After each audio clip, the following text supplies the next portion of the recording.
ओम शांति। गुरु जी की पुस्तक लोक शक्ति में आगे स्वराज्य का मतलब है आत्म राज्य की स्थापना।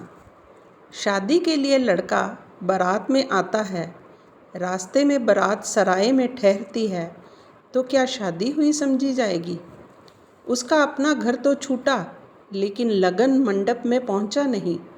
ऐसी बीच की आज स्थिति है।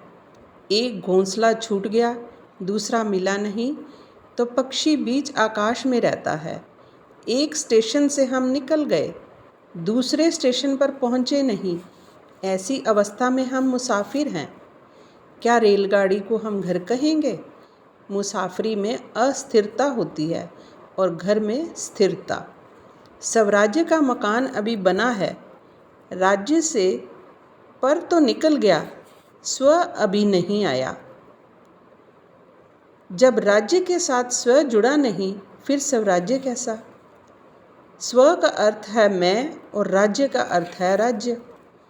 हम उस नदी के समान हैं जिसका पहाड़ से ताल्लुक टूटा और समुद्र से नाता जुड़ा नहीं, तो क्या वह फिर नदी कहलाएगी? उसका पानी टिकेगा? आपने कभी सोचा है कि एक वोट का अधिकार किस आधार पर मिला? क्या बुद्धि के आधार पर मिला? यदि बुद्धि के आधार पर ये मिला होता तो बुद्धिमानों को अधिक वोट देने का अधिकार होता।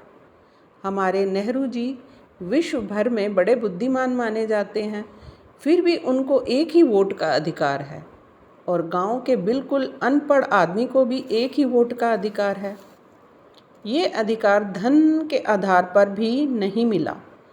धन में कमी बेशी होती है। बिरला जी और टाटा जी के पास खूब धन है, फिर भी उनको एक ही वोट का अधिकार है और किसी मुसाफिर भिखारी को भी एक ही वोट का अधिकार। ऐसा क्यों?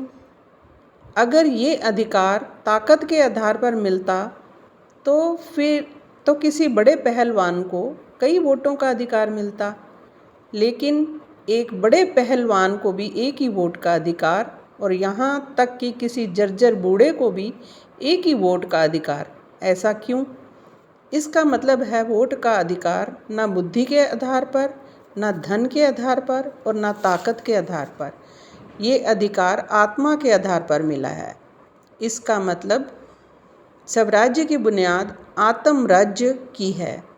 आत्मा की समता से शुरू होकर सब